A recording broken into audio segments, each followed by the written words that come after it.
हम अपनी सोच और संसार की मान्यता के अनुसार अपने विचार बनाते हैं। जैसे सत्य कहना धर्म है, असत्य कहना पाप, सहनशीलता धर्म है और क्रोध करना अधर्म, उपकार करना, जीवों पर दया करना धर्म है और निष्ठुर होना अधर्म।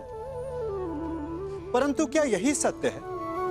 क्या कभी कभी परिस्थितियां इन आवेशों को उल्टा नहीं कर देती? करती है। यदि इस संसार में कुछ धर्म है, कुछ पुण्य है, कुछ महान है, तो परिस्थिति के अनुसार चलना।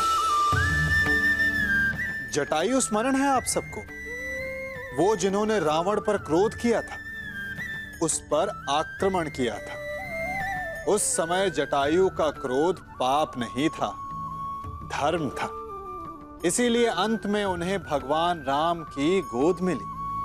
और कुछ ऐसे भी होते हैं जो धर्म को सहनशीलता समझकर हर अन्याय को सहते हैं और अंत में वो बाणों की शैया पाते हैं। यदि कोई पशु या व्यक्ति अकारण आक्रमण करके किसी निर्दोष के प्राण लेने की चेष्टा करे, तो उसके रक्षा हेतु उसका वध कर देना पाप नहीं, समय की मांग है। क्योंकि आक्रमण भी आत्मरक्षण ही है। यदि किसी दुष्ट की सहायता करने से सामान्य मनुष्य को कष्ट पहुंचे, पीड़ा पहुंचे, तो उसे सहायता ना देना ही धर्म है। अकारण क्रोध अस्वीकार्य है, परंतु यदि क्रोध से कुछ शुभ हो, पाप बाहुभीत हो, तो क्रोध और दंड भी धर्म ही है। ये मेरा अंतिम निर्णय है। मैं उन पांडवों को इंद्रप्रस्थ नहीं दूंगा तो नहीं दूंगा।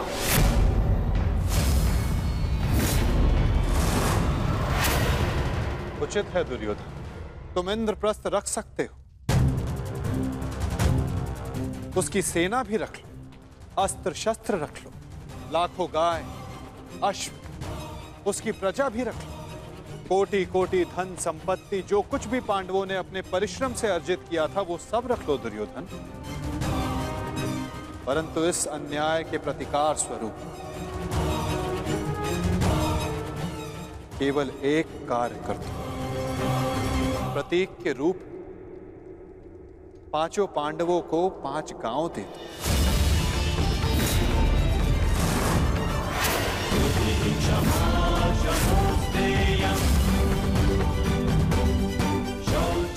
इतना तो दे ही सकते हो दुर्योधन। 5 पांडव वहां सुख से निवास करें और कुछ नहीं चाहेंगे। इस युद्ध को टालने के लिए केवल 5 गांव देना स्वीकार है तुम्हें?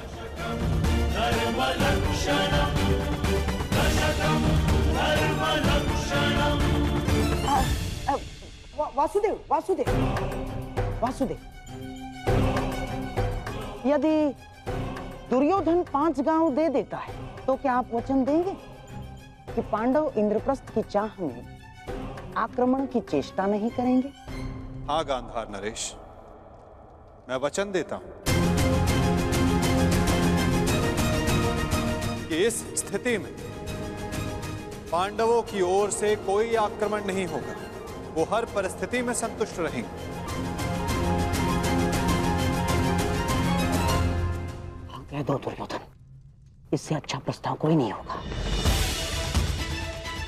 महाराज, मैं आपसे विनती करता हूं, यही अवसर है, अंतिम अवसर। आप इस प्रस्ताव को स्वीकार करके इसको यहीं रोक दीजिए। ताक्षी का कहना उचित है पुत्र, हाँ कर दो, इसी में सबका हित है। मित्र, मैंने सदा इस युद्ध का पक्ष लिया है। मैंने सदा अर्जुन से अपना अधूरा द्वंद्व पूर्ण करना चाहा।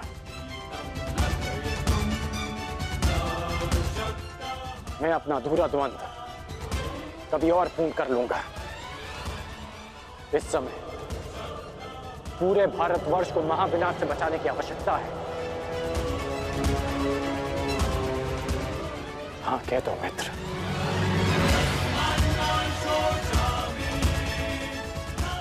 तुमने तो एक अनजान का मान रखने के लिए उसे अंगराज बना दिया, तो लाखों के प्राणों को बचाने के लिए 5 गांव दे दो मित्र। देख रहे हैं वासुदेव, मेरे मित्र अंगराज मेरे साथ है।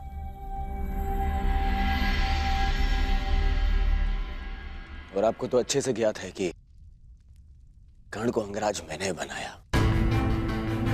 उसे वो दिया है मैंने जो पांडव नहीं दे पाए, ना पांडव ना पितामह। और ये मेरा वचन है, यदि मेरा मित्र मुझसे प्राण भी मांगेगा तो वो भी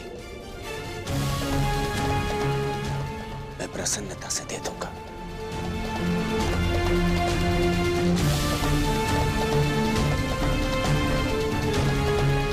परंतु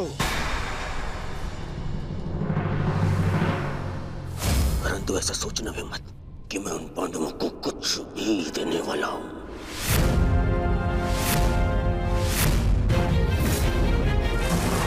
पता है, बचपन से मुझे यही आभास कराया गया है कि मेरा किसी भी वस्तु में कोई अधिकार नहीं, ना अपने पिता के राज्य पर, ना सिंहासन पर। जो भी मिले या तो दे दो या उन पांडवों के साथ में बांट लो। और तुम अधिकार की बात करते हो वासुदेव, तो बताओ मुझे, मेरा अधिकार उन पांडवों ने मुझे कब दिया? कब? गुरु का प्रेम, महामहिम का वात्सल्य किसी को मिला तो वो उन पांडवों को, मुझे नहीं। मेरे पिता के राजा होने पर, युवराज पद पर किसी का अधिकार था तो वो मेरा था, परंतु मुझे नहीं मिला। वो मिला उस युधिष्ठिर को। दुर्योधन की बात तर्क सम्मत है वासुदेव। युवराज राजा का पुत्र ही बनता है और यही नीति है।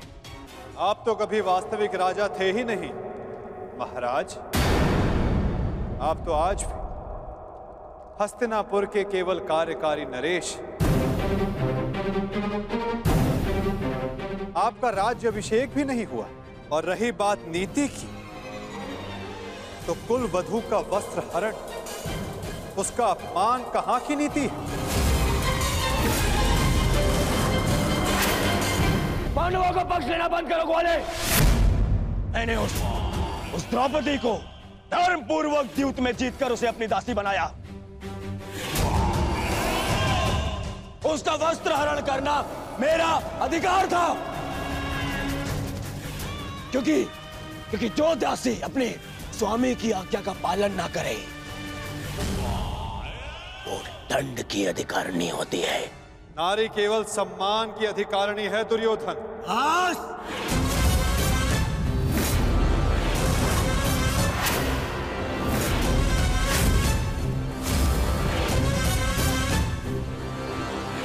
दूत बनकर आए हो, अपना संदेश दे चुके हो। अब मेरा निर्णय सुनो। मैं उन पांडवों को 5 गांव तो क्या, एक सुई की नोक बराबर धरा भी नहीं दूंगा।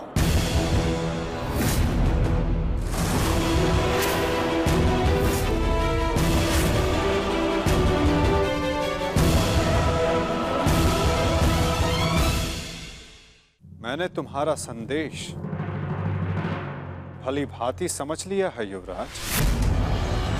अब वही होगा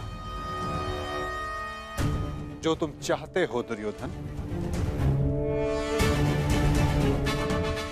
अब महाविनाश होगा, महायुद्ध होगा, महाभारत होगा।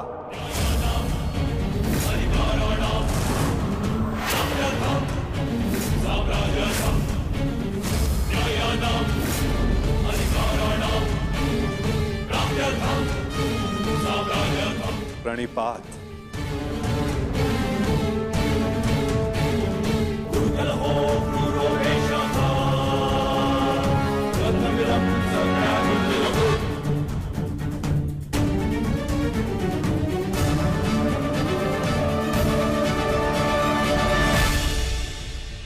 रुकिए केशव।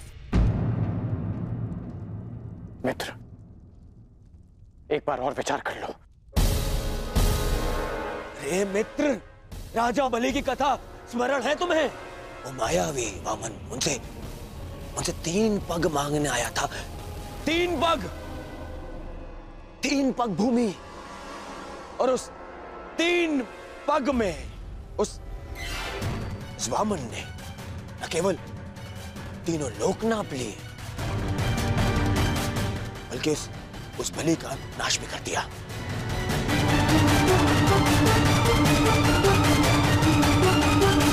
अरे इस छलिया को 5 गांव दे दूंगा तो यह हस्तिनापुर का अस्तित्व ही मिटा देगा।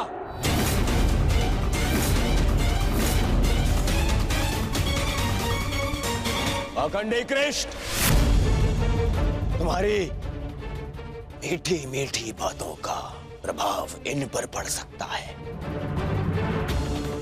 दुर्योधन पर नहीं। तो फिर मैं प्रस्थान करता हूं।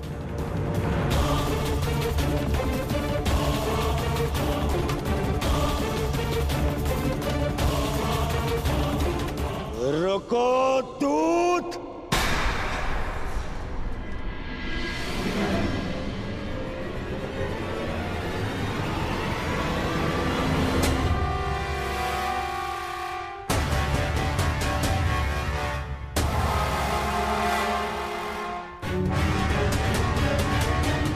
मैंने तुम्हें जाने की आज्ञा नहीं दी है अभी।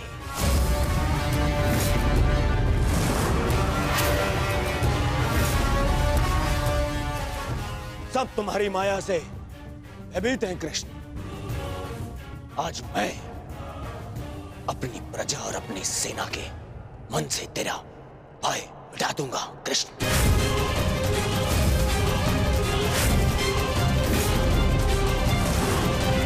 तुम हस्तिनापुर से बाहर नहीं जाओगे।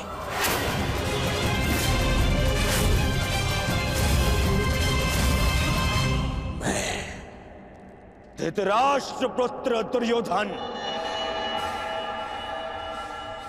तुम्हें अभी और इसी क्षण बंदी बनाता हूं वासुदेव।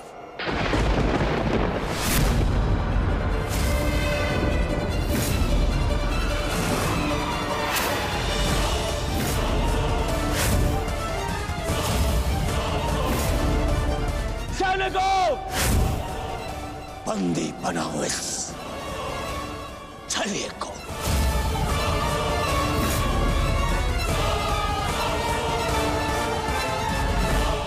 अपने पुत्र को सीमा में रहने का अर्थ सिखाइए महाराज। ये अनर्थ करने जा रहा है। महामहिम बिल्कुल ठीक कह रहे हैं महाराज। वासुदेव कृष्ण केवल हस्तिनापुर के संबंधी नहीं, इस समय वे एक शांति दूत हैं। और इस बात का स्मरण रहे महाराज, एक शांति दूत के साथ इस तरह का व्यवहार उचित नहीं है। आचार्य ठीक कह रहे हैं पुत्र, ऐसा अनर्थ मत करो। रावण ने भी यही मूर्खता की थी। उसने भी दूत का अपमान किया था और उसकी सोने की लंका जलकर भस्म हो गई।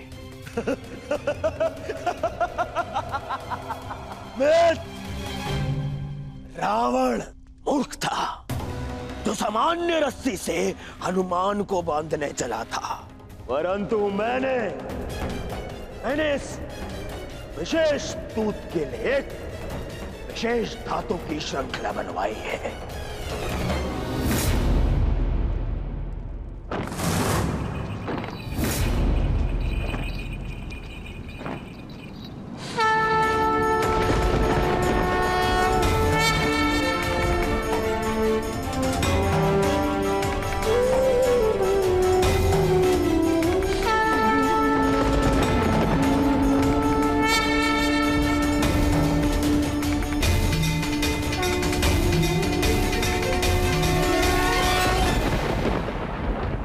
कोई कुछ नहीं कहेगा।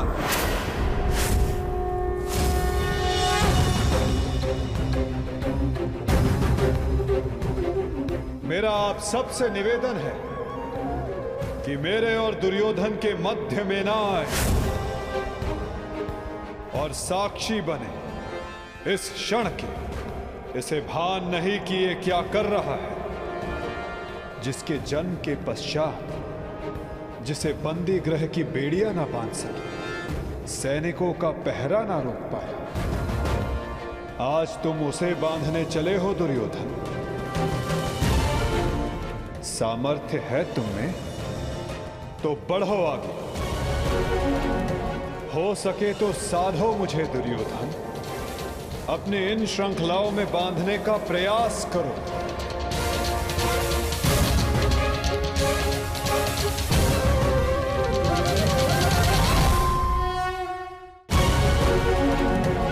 हो सके तो साधो मुझे दुर्योधन, अपने इन श्रृंखलाओं में बांधने का प्रयास करो।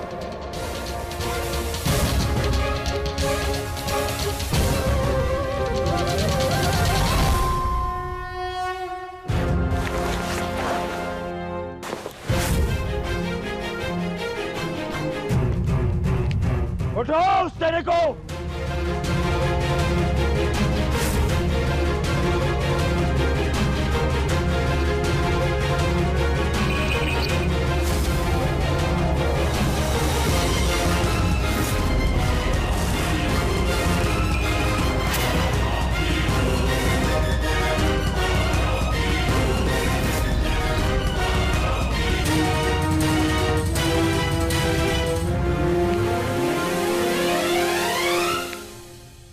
तुम्हें लगता है कि ये धातु श्रृंखला मुझे बांधने के लिए पर्याप्त है दुर्योधन?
जब तक अनंत आकाश को बांधने में सक्षम श्रृंखला तुम्हारे पास ना हो, तब तक ऐसी मूर्खता पुनः करने का प्रयत्न मत करना दुर्योधन। ये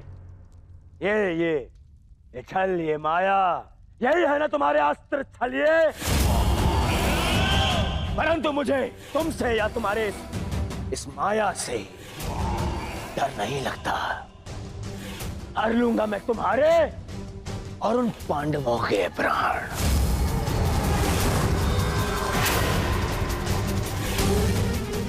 इस स्मरण रखना कि इस महायुद्ध में अंत करेगा तुम्हारा और उन पांडवों का यह दुर्योधन।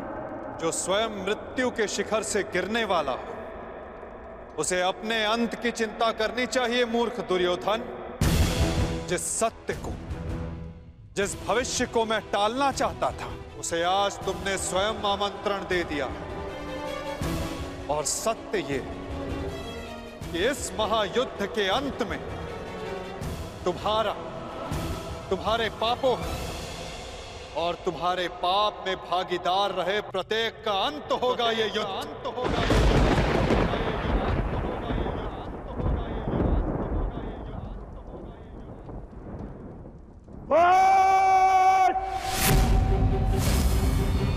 मेरे राज्य में, मेरे ही सभा में आके मुझे ही धमकी देता है छलिए। तुम्हारा राज्य, तुम्हारी सभा, इस राजसभा के समक्ष कितना सा आकार है तुम्हारा दुर्योधन, और हस्तिनापुर के समक्ष कितनी सी है ये सभा, और इस पृथ्वी के सामने कितना सा है हस्तिनापुर, और इस ब्रह्मांड में क्या स्थान रखती है ये पृथ्वी। यदि मनुष्य का अभिमान और दम उसके आकार से अधिक बड़ा हो जाए, तो वही मनुष्य को स्वयं अपने बोझ से मार डालता है।